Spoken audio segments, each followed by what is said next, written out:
Alors, le Zohar de ce matin, dédié par la famille Ben Baruch, Nushmat Hanina Batsolika. Amar Rabbi El-Azar, dit Rabbi El-Azar, fils de Rabbi Shimon Bar Yochai. Tanenan, on a étudié.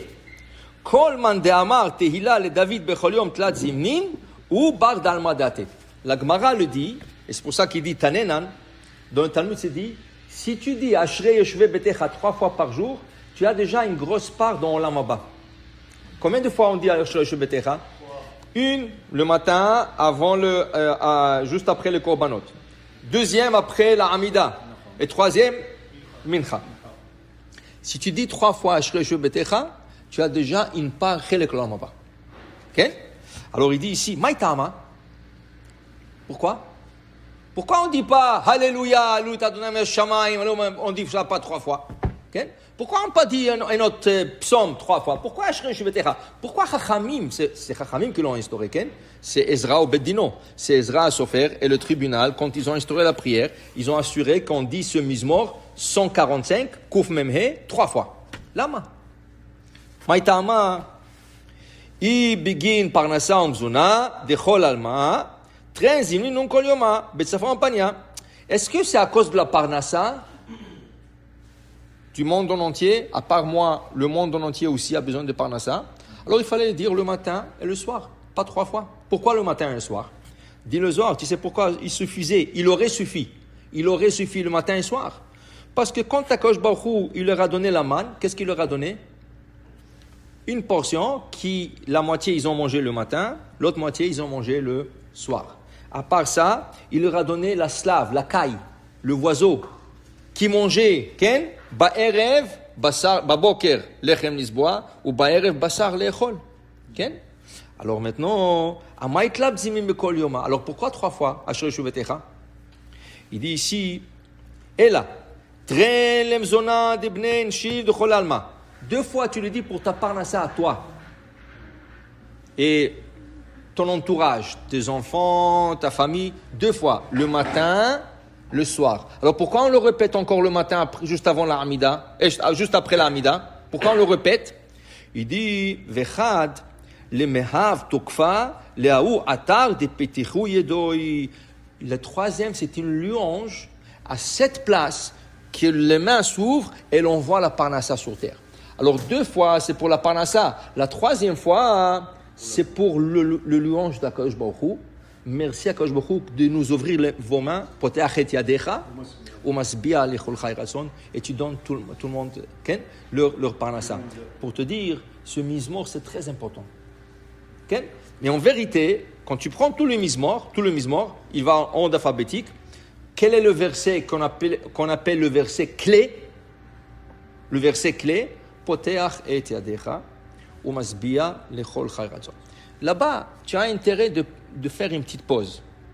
Et tu penses, quand je rouvre tes mains, il donne à tout le monde leur parnassa. Je demande pour moi, pour ma femme, mes enfants, mon entourage. Je demande pour le monde en entier. 2 fois, une fois le matin, une fois le soir. La 3e fois, c'est pour le louange d'Akadosh Baruch Hu. Mais pour dire que les gens ils courent. Dans ce verset, Gili Kol HaKavod. Toi, quand tu arrives là-bas, tu t'arrêtes quelques secondes. Ça, c'est comme ça il faut faire. Tu t'arrêtes, tu poses. Celui qui veut courir, il court. Après, il va courir pour sa parnassa. Et celui qui veut faire une pause, la parnassa va venir chez lui. Tu comprends? Prends quelques secondes, tu penses à Akadosh Baruch Hu. Et il faut s'imaginer, c'est écrit ici qu'il faut s'imaginer qu'il y a comme 2 mains dans le ciel qui s'ouvrent, et qu'on fait comme ça, et la parnassa, voilà, elle glisse pas sur terre, et toi tu fais comme ça. Pourquoi on fait avec les mains, on ouvre les mains? Pourquoi on ouvre les mains? Parce qu'on veut faire une allusion qu'on est en train de recevoir cette parnassa. On est en train, les allusions, le Ramban, Rabbi Moshe Ben Nachman a dit, les allusions font comme ils bougent le ciel. Il donne un exemple, le Ramban. Dans Parashat Vayera, il y a un roi, Chizkia, vient le Navi chez lui, le Navi vient chez lui, il lui dit, nous, on doit faire la guerre contre Aram. Alors il a emmené avec lui une arc avec des flèches, Il dit, tire une flèche. Tire les flèches, tire. Il a tiré une flèche. Tire, il lui dit, tire. Et il a tiré une deuxième. Tire, il a tiré une troisième. Mais le truc, le boîtier, là où il y avait le flèche, il était plein. Il a tiré 3 flèches. Là, le Navi, Ishaïa, il s'énerve contre lui. Qu'est-ce que tu as fait? Tu m'as pas écouté. Moi, je te dis tire. Pourquoi tu n'as pas tiré? Alors, tu vas être puni. Tu vas battre Aram 3 fois, mais après, ils vont te revenir. Si tu aurais tiré toutes les flèches, tu les aurais abattus pour du bon. Hein? Peut-être qu'il n'a pas compris. Il faut que tu comprends. Alors, il te dit, le Ramban, mais qu'est-ce que ça veut dire ça? Tu tires les flèches, tu abats tes ennemis. Tu vois? Il dit, le Ramban, des fois, tu fais des actions. Et ces actions-là, ils font dans le ciel. Alors, j'ai vu une fois, il y avait un tzaddik, un grand rébé. C'était Sukkot. Il était dans la soukha en train de faire un Dvar Torah avec le Hasidim.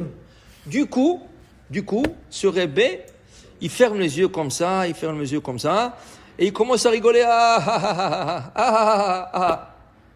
Les Hasidim n'ont rien compris. Ils sont en train de leur dire un Dvar Torah. Ils sont dehors, ils commencent à rigoler. Mais moi, après le discours, tout ça, il dit, Rabbi, comment ça se fait, vous êtes endormi, vous commencez à rigoler. Qu'est-ce qui t'est arrivé? Il dit, Maneshama, elle a vu quelque chose dans le ciel. Il dit, qu'est-ce que tu as vu? Il dit, j'ai vu que tous les anges sont en train de rigoler. Alors j'ai rigolé avec eux.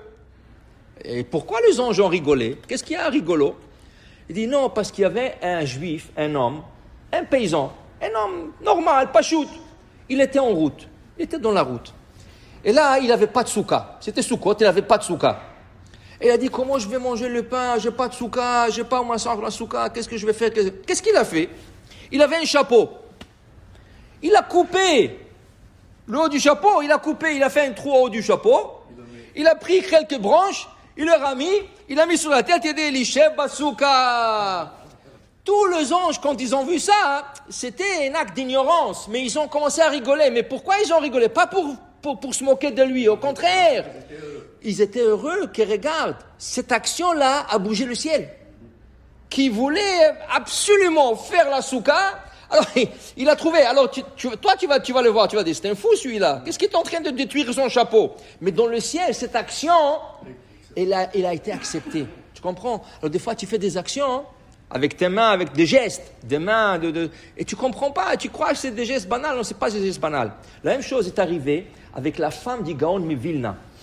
La femme d'Igaon Mivilna, elle avait une amie. Les deux allaient toujours collecter la tzedaka et donner aux pauvres, tout ça.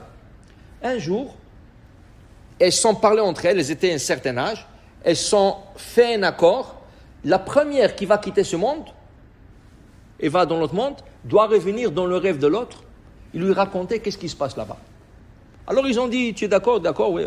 Alors c'est l'autre femme qui est décédée d'abord. Après quelques mois, elle est venue dans le rêve de la femme d'Igaon Mivilna. Il dit, comment ça va? Comment t'as dit? Oh, Baruch Hashem, tu sais, tout le tzedakot qu'on a fait, toutes les choses qu'on a fait. Vraiment, on m'a accueilli dans le ciel, on m'a laissé rentrer dans le Gan Eden, je t'appartiens chez moi, tout est bien. Mais j'ai besoin de te dire quelque chose d'important. Il dit quoi? Il dit, tu sais, dans le ciel, ils étaient, sur chaque chose, chaque tzedaka qu'on a fait, on ramassait, ils nous ont donné une récompense. Mais imagine-toi, il lui dit, imagine-toi, un jour, il est venu, on passait dans la rue pour ramasser la tzedaka. Il y avait un bonhomme qui est passé. Il nous a demandé quelque chose. Et toi, tu lui as dit avec la main, monsieur, venez ici, on ramasse pour la tzedaka.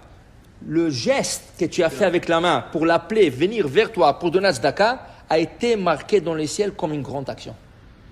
Il lui dit, tu sais, quand tu bouges ta main ou ton pied ou ton œil pour une mitzvah dans ce monde, c'est un grand geste dans le ciel. Alors pour dire, c'est tellement important, d'abord il faut faire attention de ne pas faire des gestes de bêtises, et si tu fais des gestes pour des mitzvahs, dans le ciel c'est considéré comme une grande mitzvah. Baruch Adonai Le'olam, Amen ve Amen.